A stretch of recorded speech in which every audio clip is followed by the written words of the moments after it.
اعوذ باللہ من الشیطان الرجیم بسم اللہ الرحمن الرحیم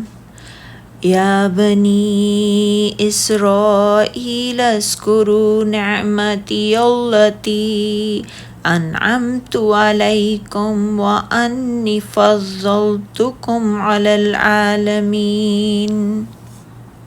اے بنی اسرائیل، تم میری وہ نعمت یاد کرو جو میں نے تم پر انعام کی، اور بے شک میں نے تمہیں فضیلت دی تھی جہانوں پر۔ اللہ تعالیٰ بنی اسرائیل کو وہ نعمتیں یاد دلا رہا ہے جو اس نے ان کے آباء و اجداد اور اسلاف پر کی تھیں،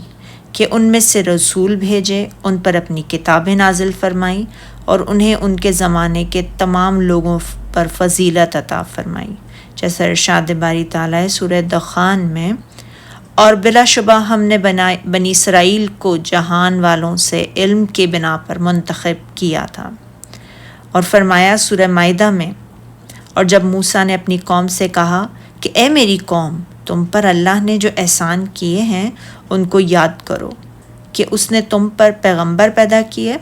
تم میں پیغمبر پیدا کیے اور تمہیں بادشاہ بنایا، اور تم کو اتنا کچھ عنایت کیا کہ اہل عالم میں سے کسی کو نہیں دیا تھا۔ بنی اسرائیل کو صرف اپنے زمانے کے لوگوں پر فضیلت حاصل تھی، جبکہ امت محمدیہ ان سے بھی افضل ہیں، کیونکہ اللہ تعالیٰ نے امت محمدیہ سے مخاطب ہو کر فرمایا سورہ آل عمران میں، مومنو،